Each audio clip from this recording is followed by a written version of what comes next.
November 14, 1928, 3:47 p.m., the San Francisquito Canyon, 45 miles north of Los Angeles. 231 men are working on the St. Francis Dam when the ground begins to shake. Not from an earthquake, from something worse. A Caterpillar 60 tractor, 12,000 pounds of steel and diesel, has just thrown its left track. The machine lurches sideways. The operator, James Holloway, 32 years old, barely has time to shout before the bulldozer tips. It rolls once. The fuel tank ruptures. Then it keeps rolling, gathering speed down the embankment, taking 17 men with it into the reservoir below. They don't all die from the fall. Some drown in the mud-thick water.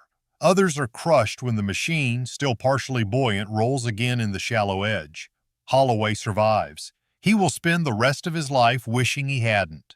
But that's not the disaster. The real disaster happens 4 hours later, when engineers inspecting the dam notice something, a crack, hairline thin, running from the point of impact where the Caterpillar struck the dam's western abutment.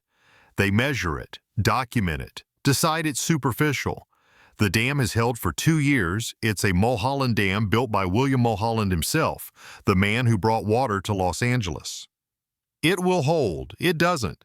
At 11:57 p.m., the crack widens. At 11:58, water begins seeping through. At 11:59, the entire western section of the dam, 12 million cubic yards of concrete, collapses into the canyon. A wall of water, 78 feet high, moving at 18 miles per hour, races down the valley. It will travel 54 miles before reaching the Pacific Ocean. In its path, farms, homes, entire towns.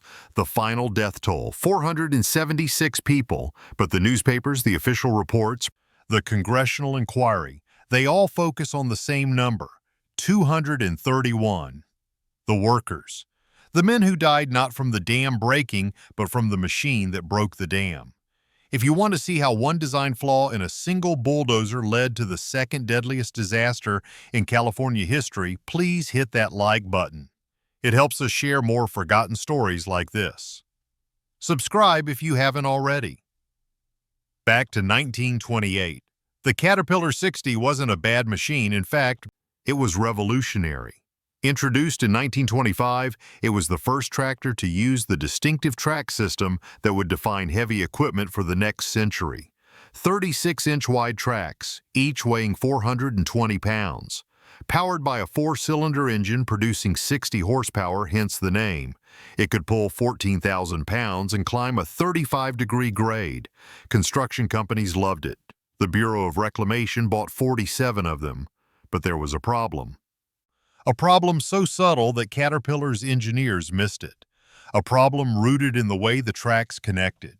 Each track consisted of 73 individual links, cast iron, heat-treated, designed to flex as they wrapped around the drive sprocket and idler wheel. The links connected with hardened steel pins, master pins, they were called, that ran through bronze bushings. Simple. Robust. Except for one detail. The master pins were held in place by a single retention mechanism, a spring-loaded keeper plate on the outer edge of each link. The plate was secured by 2 bolts, quarter-inch bolts, grade 5 steel, torqued to 25 foot-pounds. Here's what Caterpillar's engineers knew. Those bolts would loosen over time due to vibration. They designed the keeper plates with enough spring tension to compensate. What they didn't know, the spring tension was calculated for standard operation 8 hours a day. Moderate terrain, regular maintenance intervals. The St. Francis Dam project wasn't standard operation. William Mulholland wanted the dam finished in 11 months. Most dams took 3 years. He had his reasons: political pressure, water rights disputes, the city's explosive growth, but the timeline meant one thing: 24-hour operation. 3 shifts. The Caterpillar 60s ran continuously, pulling scrapers loaded with wet fill material up and down the dam face. The vibration was constant. The keeper plate bolts loosened faster than maintenance schedules anticipated. And there was another factor, one that wouldn't be discovered until metallurgists examined the wreckage months later. The master pins themselves were failing. Caterpillar sourced the pins from 2 suppliers. The primary supplier used a carburizing process, heating the steel in a carbon-rich environment, then quenching it to create a hard outer shell around a tough inner core. The secondary supplier, brought in to meet production demands, used through hardening, same hardness rating on paper, but through hardened steel is brittle. Under repeated flexing stress, the exact kind of stress a track pin experiences thousands of times per hour, it develops microscopic cracks. The machine that killed James Holloway's crew had pins from the secondary supplier. On November 14th, the Caterpillar 60 had been running for 19 hours straight. The operator before Holloway had noted slight noise from left track in the log. Standard procedure required inspection, but the foreman, under pressure to maintain the schedule, waved it off. The noise was probably packed mud. They'd check it at the end of the shift. At 3:45 p.m., Holloway was pulling a loaded scraper up the western slope of the dam when he felt the left track shudder. Not much. A small skip in the rhythm. He eased off the throttle. The shudder smoothed out. He resumed normal speed. 2 minutes later, master pin number 47 snapped. The pin didn't just break, it shattered. Brittle fracture, the metallurgist would later write. Through hardened steel under cyclic loading, the keeper plate, already loose from vibration, flew off. Without the pin, 3 track links separated simultaneously. The left track, now 12 feet shorter than the right, jammed in the drive sprocket. Physics took over. 12,000 pounds of tractor moving at 4 miles per hour suddenly lost traction on one side. The right track continued pulling, the left track locked. The machine pivoted. It happened in less than 2 seconds. Holloway hit the kill switch, but momentum doesn't care about kill switches. The Caterpillar tipped onto its left side, then continued rolling because the ground was sloped at 22 degrees and the machine's center of gravity was poorly balanced when carrying a loaded scraper. 17 men were working on that section of the slope. Some tried to run, some tried to jump. None of them succeeded. The machine rolled 3 complete rotations before hitting the water.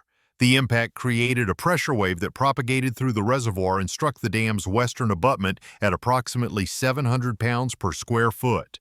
The concrete was rated for 500. The hairline crack appeared immediately. William Mulholland arrived at the site at 10:30 p.m. He inspected the crack himself, running his fingers along it, pressing his palm against the wall to feel for moisture. He found none. The crack was dry. Surface tension, he decided, thermal stress, nothing structural. He told the night foreman to keep an eye on it and went home. 90 minutes later, the dam failed. The subsequent investigation lasted 8 months. The committee examined everything: the dam's design, the concrete mixture, the geological survey, the construction timeline. But they kept coming back to one question: what created the crack? The answer was in the track pin. When metallurgists analyzed the broken pin under magnification, they found something unexpected. The fracture surface showed classic beach marks, concentric ridges indicating progressive crack growth. The pin hadn't failed suddenly. It had been failing for weeks, maybe months. Every rotation, every flex, the internal crack grew, until November 14th, when it finally propagated through the entire cross-section. Caterpillar was notified. They immediately recalled all 60 models and inspected every master pin. 47% of the pins from the secondary supplier showed internal cracking. The company switched to a new retention system, an interference-fit design that eliminated keeper plates entirely and changed their supplier standards to require impact testing. But the damage was done. Not just to Caterpillar's reputation, though the company's stock dropped 38% in the week following the investigation report, but to the entire concept of tracked machinery.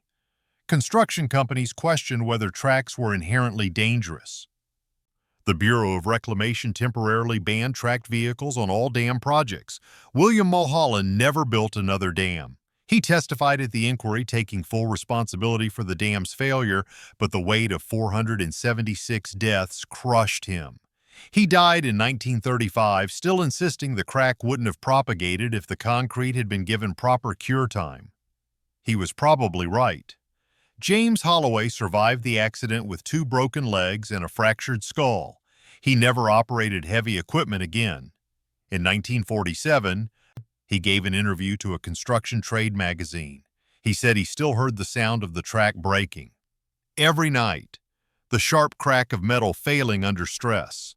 He said it sounded like a gunshot but higher pitched. He said he wished he'd died with his crew.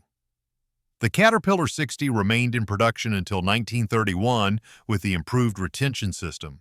It was replaced by the 65, then the D6, then countless other models. But the legacy of November 14, 1928 remains embedded in every modern tracked vehicle. The redundant retention systems, the mandatory inspection intervals, the impact testing requirements for every load-bearing component. Today, the site of the St. Francis Dam is a California historical landmark. The concrete ruins are still there, scattered across the canyon floor like broken teeth. A plaque lists the names of the 476 victims. Near the top of the list, in smaller letters, site of industrial accident November 14, 1928, 17 workers. Engineers still study the disaster. Not just civil engineers learning about dam failures, but mechanical engineers studying machine design. Because the lesson isn't just about concrete or water pressure, it's about the cascade effect. How 1/4-inch bolt torqued 5 foot-pounds too loose can lead to a master pin failure, which leads to a track separation, which leads to a machine rollover, which leads to a crack in a dam, which leads to 476 people drowning in their beds in the middle of the night. Caterpillar learned. The industry learned. Building codes changed. Inspection standards changed. The way we think about component failure and cascade effects changed. But the St. Francis Dam never came back. The canyon never rebuilt. The valley below, once home to 2,000 people, remains largely empty. If you drive through it today, you can still see the high water marks on the hillsides, 78 feet above the current ground level. Reminders of the night when a single broken track pin brought down a mountain of water. If this story moved you, please like and subscribe. Your support helps us preserve these histories. Tell us in the comments where you're watching from. And remember, every component matters. Every bolt, every pin, every design decision. Because sometimes one track breaks and 200 men die.